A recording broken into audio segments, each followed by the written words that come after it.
Hi guys, welcome back to 100% Marks. Of course, as you can see, I am joined by a guest for today's match preview. As of course, we head into the game against Tottenham Hotspur at St James's Park. Now, this is a game that has produced a lot of goals over the past games. But before we get into all of that, of course, I want to welcome my guest on today's preview, Harry. Go ahead, mate. Introduce yourselves to people. Yeah, firstly, thank you very much for having me. I'm Harry Scarfer, football content creator and YouTuber. So, no, looking forward to getting into this one. As you said, the game has always provided goals over the years, some real entertainment as well. So, I'm really, really looking forward to this one on a Super Sunday. Yeah, it should be a really good game, and it's a pleasure having you on the channel as well. Unfortunately, I wasn't able to get you on last year. Yeah, we're trying to figure out a schedule. Unfortunately, that wasn't possible with, of course, the difference between our working schedules. But finally got you on, Mhm. so hopefully should be a really good preview for everybody watching. So first of all, what is your thoughts on Newcastle United's season so far? I know it's only early Yeah. doors.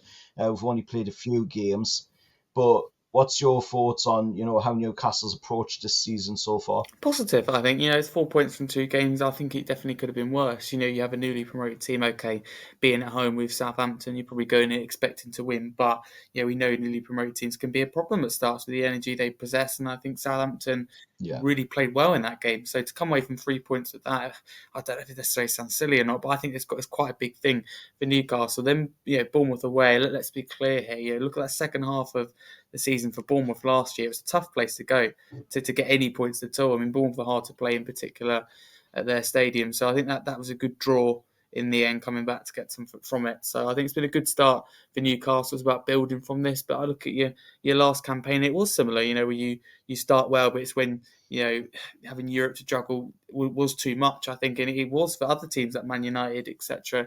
It was a lot, with injuries as well. You were very, very unlucky. So hopefully, we had the transfer window. People like Tonali coming back, I think, will be massive for you. So I think you're in for a good yeah, season and in for a really strong start. It's about, can you maintain that throughout a 38 game season, and of course in cup competitions as well. yeah. I agree with you. We have had like a really good start of the season, as you say. Mentioning Tonali there, we've seen him come back into action against Nottingham Forest in the Wednesday game there down at the City Ground. Really good atmosphere for that one. Mm. Fantastic support for Sandy's return to Newcastle United as well. And the lad looks determined. He looks ready to go. He looks ready to redeem himself at Newcastle United as well after that really bad situation to start things off. At the end of the day, you can't help if something like that happens Yeah. because it's pretty much out of your control. It's always the case with things like addiction for different stuff. It's always out of your control. You can't really help it. So nice to see the lads getting back into the action, getting back into doing stuff for Newcastle, and he's raring to go as well. So my thoughts on your season so far, mate. From what I've seen of your games, you at the moment look like you're lacking that little bit of attack. I know the recent game you won against Everton quite Yeah. convincingly, uh, but in the other games that I've seen, it's a little bit of a lackluster attack going forward, from my opinion, anyway. Some other Yeah. people may think differently to that. But what's your thoughts on that look from? I don't know if you've probably seen it. The look from Ange Postecoglou on the opening day, the slouched over look after one game. It didn't look good. No, it didn't look good, but I think it kind of summed up the us, feeling as fans after that first game where dominate, dominate, dominate. Yeah, we could have been 2, 3, 4 nil up at half time in that game, could have blown Leicester away, but we didn't. And then Leicester really have one chance. We leave Vardy unmarked. He really was frustrating and kind of repeat from what we've seen last season. So I think Ange's kind of reaction, if you like, although it seemed dramatic, I think does sum up the kind of feeling of the fan base, because it's the same as last season. So we don't mark up, we concede, we don't kill a game by getting that second goal, and we get injuries as well. So it was not a great start, put it that way. And his kind of reaction summarised that. Yeah, it really didn't look good. Like, my brother said the same thing. He goes, after one game, that's not a good look. No. Yeah. So obviously we played midweek in the Carabao Cup. You guys obviously didn't play because you have got Europe. Yeah. So obviously you've got the bye round through. Um, Thoughts on, of course, the draw, third round draw. Don't know if you've seen it or not, but Newcastle United getting AFC Wimbledon away. I think that's a pretty good tie, to be honest, considering the previous years ties where we're seeing would take on, Man City, Man U, and Chelsea all in a row. So I'm pretty happy, that we have gotten a little bit of an easier tie this time around. Um, Thoughts, of course, from yourself on Newcastle's tie and on, of course, your tie as well for the team that you've got in the cup. Yeah, definitely. I think you summarised that perfectly in terms of it could have been worse. And I was actually just going to say before you said that you've been really unlucky with draws in particular in the Carabao Cup, in a trophy that you've done really well. You got to the final against Man United, but even that, it was several hard teams you faced along the way. So I think that's a better draw, AFC Wimbledon away. I think in an ideal world, you get these games at home. I think the fans at James's Park make a massive difference. And we know, even in the Yeah, Carabao Cup, not quite as much as the FA Cup, I think both the same, that away from home it isn't easy. So it's not one that you go, okay, that's a win, let's move on. You still got to treat it seriously. But I think it's been a good draw, and I think you could say the same for Tottenham's draw as well, away to Coventry. I think that they will yeah, cause us problems and be up for it and give it everything, but it is a favourable draw. If you look who we could have got, it could have been anyone. Chelsea away, it could have been a lot tougher. So I think for both of us, it's a games that we're expected to win. It could have been worse. It also could have been better. So I think we've got to take it and make sure we do as expected and win those games. yeah. I fully agree with you. That could be a lot worse. I've seen some of the draws that's been given in that, and there's been some pretty bad ones in there. Uh, Thoughts as well, whilst we're talking about the cup, of course, in the third round draw. What's your thoughts, of course, on the new format of the European teams? Of course, not playing each other. That I've talked about this already on my channel, and I'm not the biggest fan of it.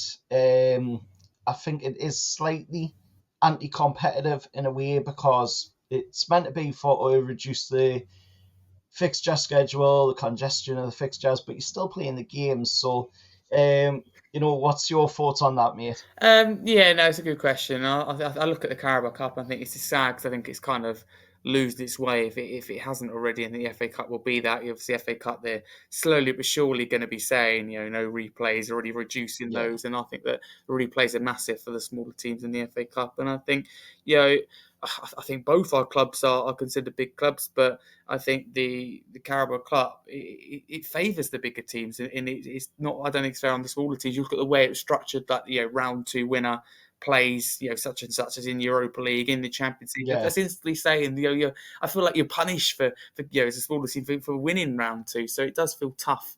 But I suppose it's the way it is. It brings in money, so it's really, really interesting. Obviously, you've got a different format for quite a few different things. I'm not sure what I think of the European format either. I think that I just feel like they're trying to change things that or fix things, should I say, that aren't broken, if you know what I mean, and trying to improve them. But yeah, by doing that, most of the time there's more games or there's a fault somewhere. So in the Carabao Cup, I think that it was a really painful draw this time for several reasons. It took its time, and I think that it's a bit unfair. It's the way it's done. So I did actually see what you said on your channel, and I completely agree with you. I think it definitely, for me, isn't right. yeah. I'm touching on like what you said there as well about the Champions League one. I was watching that draw, not that way, obviously this year because we haven't made it, but I was watching just to see really who teams got in the Premier League, in the off chance that they'll be playing, one of them games around about where we would be playing that team. So I wasn't a fan of that format. I've got to say I wasn't a fan more of last year's format, the way the Champions League was played out with the draw. But moving away from that, let's talk about, of course, the match on Sunday. Obviously, it's a 1:30 kickoff here at St James's Park, up here in the northeast. It's going to be a fantastic game, fantastic atmosphere, as it always is at St James's Park. And I hope, of course, you Tottenham fans have been doing your exercise. There's a lot of you always. Loads of away fans complain about the trip up to level 7. It's really not that high up for us Newcastle United fans, but the away fans always struggle with it. So hopefully you've been doing your exercise to get up there. There is a lift, to get up to level 7 as well. There you go. But 1:30 kickoff. Talk about Tottenham's squad mate going into it. Who can we see that isn't going to be playing in the game, and how you're setting up going into this game? Yeah, no, absolutely. I think it's very important. So there's training videos went out for this game, but also they went out before the Everton game, and fans noticed that Solanke wasn't in there. Turned out he was injured. We found out after. So, that from going from that, it tends to work well. But if you do go from that to the delight of Newcastle fans, that would mean that Van der Ven, Richarlison would also, along with Solanke, be unavailable. None of them, as far as I know, featured. We're still waiting for Angie's team update, which I think will be expected, if not this evening or tomorrow morning. It will happen at some point today or tomorrow. So that'll be really interesting. I thought 2 strikers, and we could be without a striker. Newcastle, we know lots of injuries in particular in those defensive positions. So I do think it kind of weighs itself out, balances itself out nicely. But in terms of the team I'd play, based on those 3, let's say they're all unavailable. I don't think all 3 will be, but let's say they are. Be Vicario in goal. Be Doggy left back, Porro right back, but there'd be Romero and Dragusin that left centre back to come in for Mickey van der Ven. Midfield, I'm going to be a bit bold and go a bit attacky, and I'm going to go Basuma as that 6, and then have Kulusevski and Maddison sitting in front of him, pulling the strings, if you like, the creativity in the midfield. Then the front 3, that's where it's interesting. It'd be Son down the middle for me, Johnson on the right, and Odegaard on the left, if those players are all out. That's a good lineup, mate. I've got to say that is a pretty good lineup, considering the news going into the game. Looking at Newcastle's side of the news, for us going into the game, obviously, Fabian Shaw isn't available for this game. He's serving the last of his 3-game suspension. So he'll be back after the international break. Is Wilson still out? So you do miss. Wilson is still out, yes. Unfortunately, he is actually still out. We have available for this game, obviously, Nicky Pope in goal, which is who I would go in goal with. Right back, it's obviously Tino Livramento now. Trippier's taken a back seat on things at Newcastle and could possibly be on the way out, but we'll have to wait and see. Of course, today would be either the time that we will see if he does or not leave, or if he does stay with Newcastle still. Obviously retiring yesterday from international duty as well, Kieran Trippier, after a fantastic international career. But Tino Livramento at right back, centre backs. This is where it could be a little tricky with Fabian Shaw not being there for the right back, for the right centre back rather role, which would mean that would probably be seeing something along the lines of either Kraft, Byrne, or Lloyd Kelly going into them positions instead. Then on the left back role, you obviously go with Lewis Hall on the left back position. Then takes Win to the midfield, where obviously the midfield for me would be Tino, Bruno, and Joe Linton for the 3. Then the 3 up top being, I would like to see Eddie go with something a little bit different than what we've seen in the previous games. I'd like to see Eddie do something a little bit more different and putting Anthony Gordon on the right wing position, Harvey Barnes on the left wing position, and Isak playing in the striking role. Then, of course, having the options off of the bench of Murphy for the goal right to take over from Anthony Gordon later in the game, Miggy to go left to take over for Harvey Barnes later in the game. That's something that I did talk about on my channel. I think that would be something that, we could look into, and it possibly could help with for about 6 months or so, if we can't get in, the right winger to the club during what's left of this window. But that would be my lineup that I would go with. I don't know, what other Newcastle United fans think about that. Let us know down in the comments below, of course, on that. And any Tottenham fans watching, let me and Harry know what your thoughts are on Harry's selection as well for the squad.